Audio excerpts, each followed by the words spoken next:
Hello everyone, good afternoon. दोस्तों, आज का जो हमारा पौधा है वो है मोगरे का पौधा। जैस्मिन प्लांट, बेला प्लांट, अलग अलग नामों से जाना जाने वाला ये जो पौधा है दोस्तों, बहुत ही सुंदर एक समर फ्लावरिंग प्लांट है। गर्म जलवायु वाला पौधा है। गर्मियों में इसमें बहुत सुंदर पूरी गर्मी फ्लावरिंग होती है और पौधा बहुत ही अच्छा खासा ग्रोथ भी करता है। इस तरीके से हरा भरा बना हुआ रहता है। आपके गार्डन के हरियाली को बना के रखने के साथ साथ आपके गार्डन में इतनी सारी फ्लावरिंग देता है और इतने अच्छे खासे खुशबूदार इसके फूल होते हैं दोस्तों कि ये पूरे ही गार्डन को आपके महका के रखते हैं। तो आज की इस वीडियो में मैं शेयर करने वाली हूँ आप सभी के साथ मोगरे के पौधे को किस तरीके से हमने इस तरीके से एकदम घना और गुच्छादार बनाया हुआ है। साथ ही जो है दोस्तों, कैसे मैं इतनी सारी फ्लावरिंग अपने पौधे से ले रही हूँ, कौन सा न्यूट्रिशन अपने पौधे को दे रही हूँ, आपको क्या न्यूट्रिशन अभी मार्च के महीने में देनी है और कैसे पौधे की देखभाल करनी है, यह सभी चीज़ें आज की इस वीडियो में आपको जानने को मिलने वाली है। बहुत ही सिंपल सा नेचुरल सा ये पौधा है और बहुत सुंदर फ्लावरिंग करता है। और इसकी खुशबू भाई साहब, इतनी सुंदर इसकी खुशबू होती है, कुछ कहने के नहीं। अभी 2-4 ही फूल हमारे पौधे में खिले हुए हैं और इतने सुंदर खुशबू हो रहे हैं कि कुछ कहने का नहीं है। तो अगर आपने अपने गार्डन में इस पौधे को ऐड नहीं किया है तो जितना जल्दी हो सके आप इसको ऐड कर सकते हो। ऑनलाइन ले सकते हो, ऑफलाइन ले सकते हो, नज़दीकी नर्सरी से ले सकते हो, कहीं से भी आप ले सकते हो। बहुत ही सस्ते रेट का मिल जाता है और बहुत जो है वो एक बार अगर आप ले लोगे तो सालों साल चला सकते हो। एक पौधे से ही अनेकों सारे पौधे बना सकते हो। मैं जो है दोस्तों लगभग 2 ही पौधे नर्सरी से खरीद के लाई हुई थी। जैसे कि एक जो ये बड़ा सा पौधा देख रहे हैं, एक ये पौधे को खरीदा था मैंने, जो कि कुछ इस तरीके का फूल लेके आता है। मेरे पास 2 वैरायटी के हैं दोस्तों। एक ये है जो कि थोड़ा गोल गोल टाइप का और छोटे छोटे फूल लेके आता है, और एक इस पौधे को खरीदा था जिसमें इस तरीके की फूल आती हैं। थोड़ी सी जो है वो ये थोड़ी बड़ी बड़ी साइज की होती है और लंबी लंबी साइज की होती है। तो 2 वैरायटी का मेरे पास पौधा है। उसके बाद कटिंग से ही मैंने इन सभी पौधे को तैयार किया हुआ है। ये जो सभी पौधे हैं दोस्तों, ये जो पौधा है ये इस वैरायटी का है, देख सकते हैं। और ये जो पौधा है दोस्तों, ये पौधा ये इस वैरायटी का है। तो मैंने उधर भी 2 पौधे हैं, मैं सभी को कटिंग के द्वारा ही तैयार करी हुई हूँ। और अभी भी मैंने बहुत सारी कटिंग्स लगाए हुए हैं जो कि आप देख सकते हैं। जो मैंने अभी हार्ड प्रूनिंग किया हुआ था दोस्तों अपने पौधे की लास्ट मंथ में, ये वो कटिंग्स है। ये देख सकते हैं किस तरीके से इनका भी नई नई सूट्स निकलना स्टार्ट हो गई हैं और इसमें तो जो है दोस्तों कली भी बनने लगी है। तो अभी मुझे कली नहीं लेना है। यहाँ पे मैंने बहुत सारे कटिंग्स लगाया है और सभी का रिजल्ट बहुत ही प्यारा है। और ये जो कटिंग्स है दोस्तों, इनको मैंने बरसात में लगाया हुआ था, तो इनको मैंने अभी 6.5 इंच के पॉट में रिपोर्ट कर दिया हुआ है। और ये जो है अभी भी बहुत सुंदर, ये भी फ्लावरिंग करने के लिए तैयार हो रहे हैं। देख सकते हैं किस तरीके से पौधे में इसमें कलियां भी बनने लगी हैं। तो कटिंग से ये पौधे इजीली लग जाते हैं दोस्तों। ज़्यादा बिल्कुल भी मेहनत करने की आवश्यकता नहीं होती है। सिंपल सा कट करना है, एलोवेरा जेल में डीप करना है और आपको नॉर्मल जो है वो वेल ड्रेन मिट्टी में लगा देनी है। आसानी से इसके कटिंग्स तैयार हो जाते हैं। तो एक बार आप मार्केट से या फिर ऑनलाइन ऑफलाइन कहीं से भी इस पौधे को खरीद के लाओ दोस्तों, और सालों साल ही कटिंग के द्वारा लगा के आप चला सकते हो। बहुत ही अच्छा खासा जो है दोस्तों आप इससे फ्लावरिंग ले सकते हो। तो सबसे पहला, इस पौधे में जिनकी भी फ्लावरिंग होना स्टार्ट हो चुकी हैं, जैसे ही फूल खिल के इस तरीके से ख़त्म हो, इनको आपको हटाना बहुत ज़्यादा ज़रूरी है।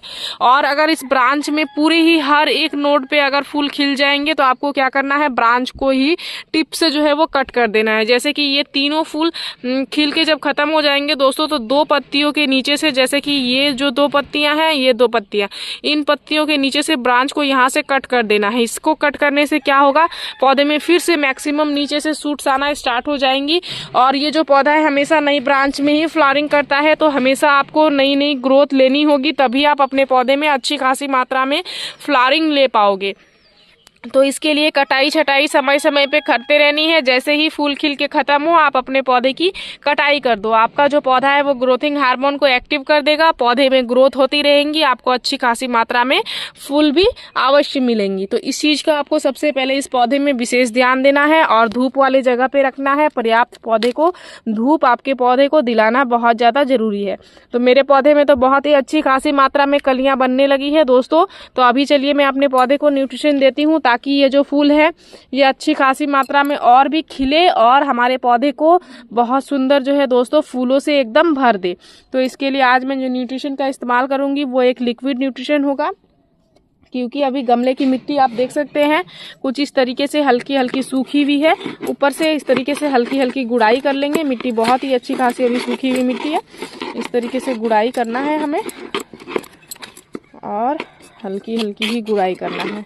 और अगर आपने ज़्यादा टाइम से इसमें कंपोस्ट नहीं दिया हुआ है तो सबसे पहले इसमें क्या करना है, कंपोस्ट का इस्तेमाल करना है, जिसमें मैं जो है दोस्तों वर्मी कंपोस्ट का इस्तेमाल करती हूँ। आप चाहो तो काउडंग कंपोस्ट भी इस्तेमाल कर सकते हो या फिर किचन वेस्ट कंपोस्ट भी इस्तेमाल कर सकते हो। आपके पास जो चीज़ अवेलेबल हो आप उसी का इस्तेमाल करके पौधे में अच्छे खासे फायदे ले सकते हो। पौधा हमें ये नहीं कहता है कि हमें उस फर्टिलाइजर का ही इस्तेमाल करना है या इस फर्टिलाइजर का ही इस्तेमाल करना है। आप कॉम्पोस्ट इट मीन्स कोई भी कॉम्पोस्ट दे सकते हैं। इस तरीके से गुड़ाई करने के बाद मिट्टी को भुरभुरी कर लेनी है। मैंने अभी कुछ टाइम पहले ही अपने पौधे में कंपोस्ट दिया है दोस्तों, जिसमें मैं वर्मी कंपोस्ट इस्तेमाल करी हुई हूँ, जैसे कि मैंने आप सभी को बताया। तो वर्मी कंपोस्ट से मुझे अपने पौधे में बहुत ही अच्छे खासे फायदे मिलते हैं दोस्तों, इसलिए मैं वर्मी कंपोस्ट ही इस्तेमाल करती हूँ। और मैं डायरेक्ट जो है वो बोरियों में ही वर्मी कंपोस्ट मंगवाती हूँ और सभी पौधे में इस्तेमाल करती हूँ। काउडंग कंपोस्ट में क्या होता है, काउडंग कंपोस्ट में एक तो मेरे जहाँ पे काउडंग कंपोस्ट मैंने इकट्ठा करके रखा हुआ है वहाँ पे हो सकते हैं बहुत सभी चीज़ों के दाने वगैरह आ जाती हैं, शायद या अच्छे से डिकम्पोस्ट हुई नहीं है तो बहुत ज़्यादा खरपतवार निकलने लग जा रहे थे। इसलिए मैं वर्मी कंपोस्ट का इस्तेमाल करना स्टार्ट कर दी हूँ और काउडंग कंपोस्ट को जो है दोस्तों मैंने अभी अवॉइड किया हुआ है। काउडंग कंपोस्ट मैं बिल्कुल भी अपने पौधे में इस्तेमाल नहीं करती हूँ, मैं वर्मी कंपोस्ट ही इस्तेमाल करती हूँ, जिससे हमारी मिट्टी भुरभुरी भी रहती है और बहुत ही अच्छे खासे मेरे पौधे में फ़ायदे भी मिल रहे हैं। मुझे बहुत सुंदर ग्रोथ के साथ साथ फ्लावरिंग अच्छी खासी मात्रा में मिल रही हैं। तो यहाँ पे देख सकते हैं ये है हमारा सिंपल सा हमने जो जिसमें खाद को इस्तेमाल करना है, ये है वो गमला जिसकी मैंने गुड़ाई करके अच्छे से जो है वो मिट्टी को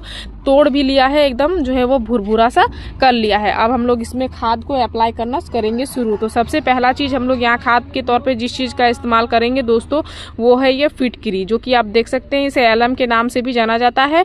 और विशेष तौर पर ये हमारे गमले की मिट्टी को एसिडिक करने में बहुत ही अच्छा खासा मदद करेगी। अल्कलाइन मिट्टी में वैसे भी पौधे की ग्रोथ नहीं होती है, पौधा फ्लावरिंग नहीं करता है और उसके रूट्स जो है दोस्तों वो न्यूट्रिशन को एब्जॉर्ब करने की क्षमता भी उसकी कम हो जाती है। इसलिए समय समय पे हमें कुछ ऐसे न्यूट्रिशन पौधे में देना होता है जिससे गमले की मिट्टी एसिडिक बनी हुई रहे। गमले की मिट्टी एसिडिक रहेगी तो पौधा आपका बहुत ही सुंदर जो है वो फ्लावरिंग करेगा। तो ये जो है ये फिटकिरी आपके पौधे को उस चीज़ के लिए फ़ायदेमंद है और इसका इस्तेमाल लिक्विड के तौर पे करेंगे। तो यहाँ पे देख सकते हैं हमने पानी में डाल दिया हुआ है और डालने के बाद आपको क्या करना है, कम से कम इस तरीके से इसको 2 मिनट तक घोलना है। 2 मिनट तक जैसे ही आप घोलोगे दोस्तों तो इसका जो पानी का कलर है ये हल्का सा मिल्की वाइट कलर का आपको नज़र आएगा। जो फ्रेश पानी है वो हल्का मिल्की कलर का हो जाएगा। तो आपको क्या करना है, फिटकिरी को निकाल लेना है। 2 मिनट में आसानी से ये हो जाएगा दोस्तों। तो आपको इस तरीके के करके इसको निकालना है और इसके बाद पौधे में एक दूसरा न्यूट्रिशन भी देना है। दूसरा जो न्यूट्रिशन है वो क्या है, चलिए मैं आप सभी को वो भी बताती हूँ और उसके क्या क्या फ़ायदे हैं वो भी बताती हूँ। तो दूसरा जो न्यूट्रिशन यहाँ पे मैं अपने पौधे में देने वाली हूँ दोस्तों वो भी बहुत ही सिंपल सी चीज़ है। ये आप देख सकते हैं ये जो वाइट कलर की चीज़ है ये क्या है दोस्तों, ये है सिंपल सा चूना। चूना जो है दोस्तों इसमें बहुत ही ये मीठा चूना है जो कि पान वगैरह का दुकान में मिलता है, ये वही है दोस्तों। इसमें बहुत ही ज़्यादा अच्छी खासी मात्रा में कैल्शियम की मात्रा पाई जाती है और वाइट फ्लावरिंग प्लांट जो भी होते हैं उन्हें कैल्शियम बहुत ही अच्छी खासी मात्रा में चाहिए होता है। इन पौधे को जैसे ही कैल्शियम का सोर्स अच्छा खासा मात्रा में मिलेगा दोस्तों, यह जो पौधा है बहुत सुंदर कलियों को बड़ा बड़ा करना शुरू कर देगा और कलियाँ खिलने में मदद मिलेगी, कलियाँ झड़ेंगी नहीं। बहुत सारे लोगों की ये प्रॉब्लम्स मैंने देखा है, क्वेरीज आ रही हैं कि पौधे में ग्रोथ भी बहुत अच्छा खासा हुआ था, जो है पौधे की बहुत ही सुंदर कलियां भी बनी थी, लेकिन जैसे ही खिलने का समय आया कलियां गिरने लगी हैं। तो ये सिर्फ और सिर्फ कैल्शियम की कमी के कारण होती है दोस्तों। समय समय पे आपको कैल्शियम का कुछ ऐसा सोर्स देना ही होता है जिससे आपके पौधे जो है वो कलियों को ना गिराए और अच्छी खासी मात्रा में लगातार आपको जो है वो कलियां मिलती रहे। इसके अल्टरनेट में आप अंडे के छिलके का इस्तेमाल कर सकते हो, बोन मील का इस्तेमाल कर सकते हो, कैल्शियम की गोली का इस्तेमाल कर सकते हो, चॉक का इस्तेमाल कर सकते हो। बहुत सारी चीज़ें हैं जिसमें कैल्शियम अच्छी खासी मात्रा में पाई जाती है, उन सभी चीज़ों का आप इस्तेमाल कर सकते हो। तो इसको हम लोग क्या करेंगे, इस तरीके से पानी में डाल देंगे। बिल्कुल 1/4 टेबल स्पून हमने लिया हुआ है और पानी में इस तरीके से डालना है और इस तरीके से घोलना है। और फिटकरी को डाल के हमने कुछ समय के लिए इसमें छोड़ ही दिया था, तो फिटकरी ने अपने न्यूट्रिशन को छोड़ दिया होगा। फिटकरी को सबसे पहले निकाल लेना है, ज़्यादा समय तक फिटकरी को पौधे में डाल के नहीं छोड़ना है। तो देख सकते हैं इस तरीके से डालने के बाद हम लोग इस तरीके से घोलेंगे। अब ये जो हमारा वाइट कलर का पानी है दोस्तों, ये आपके मोगरे के पौधे के लिए एक बहुत ही अच्छा सा न्यूट्रिशन है। ये आपके मोगरे के पौधे में ढेरों सारी कलियां बनाने में मदद करेगा, ढेरों सारे फूल लाने में मदद करेगा। पौधे में बड़े बड़े साइज के फूल आएंगे, पौधा आपका लगातार से फ्लावरिंग करेगा। फूलों की कमी पूरे गर्मी भर मोगरे में आपको नहीं मिलने वाली अगर इस तरीके से न्यूट्रिशन बना के आप अपने मोगरे में देने वाले हो। तो बहुत ही सिंपल सा न्यूट्रिशन हमने बना लिया है, लेकिन पौधे में बहुत ही इफेक्टिव सा काम करेगा। ये 8 इंच का पॉट है, इसके मेजरमेंट से यहाँ पे मैंने 1 लीटर बनाया हुआ है। इस तरीके से आपको पौधे में दे देना है और इस तरीके से देने के बाद फिर जब तक आपके गमले की मिट्टी अच्छे से सूख ना जाए तब तक आप अपने पौधे में पानी ना दें। इस चीज़ का भी आप विशेष ध्यान दें। ओवर वाटरिंग से बिल्कुल बचना है। ओवर वाटरिंग के कारण पौधे में अनेकों सारी प्रॉब्लम्स देखने को मिलती हैं, इसलिए ओवर वाटरिंग से हमेशा आप बचने का ही प्रयास करें। कभी भी ज़्यादा पानी अपने पौधे में ना दें, इस चीज़ का विशेष ध्यान दें। देख सकते हैं पौधा किस तरीके से न्यूट्रिशन को अवशोषित करने लगा है। पौधा जो है दोस्तों, उसके वेल ड्रेन मिट्टी होने के कारण यही रिजल्ट हमें मिलती है कि पौधा बहुत ही तेज़ी से पानी को सोख लेता है। तो ये थे हमारे बहुत ही सिंपल से फर्टिलाइज़र, जिसका हम जो है वो महीने में एक बार इस्तेमाल कर सकते हैं। महीने में एक बार इस्तेमाल करने से ही हमें मोगरे में बहुत ही अच्छे खासे फ़ायदे मिलने लगते हैं। ग्रोथ के साथ साथ पौधे की फ्लावरिंग भी एक्टिव हो जाती है। तो मोगरे के पौधे से जुड़ी मेरी इस वीडियो में दी गई जानकारी अगर आप सभी को अच्छी लगी दोस्तों, तो इस वीडियो को लाइक शेयर कमेंट जरूर कीजिएगा। अगर आप इस वीडियो के माध्यम से हमारे चैनल पर नए आए हैं तो चैनल को सब्सक्राइब कर लीजिएगा, बेल आइकन जरूर प्रेस कीजिएगा ताकि हमारी जो भी नई वीडियोस आएंगे उनके नोटिफिकेशन आप सभी को मिल जाएंगे। इस वीडियो को आपने पूरा देखा उसके लिए मैं आप सभी को तहे दिल से धन्यवाद देती हूँ दोस्तों। मिलते हैं एक अनदर वीडियो पे। नमस्कार।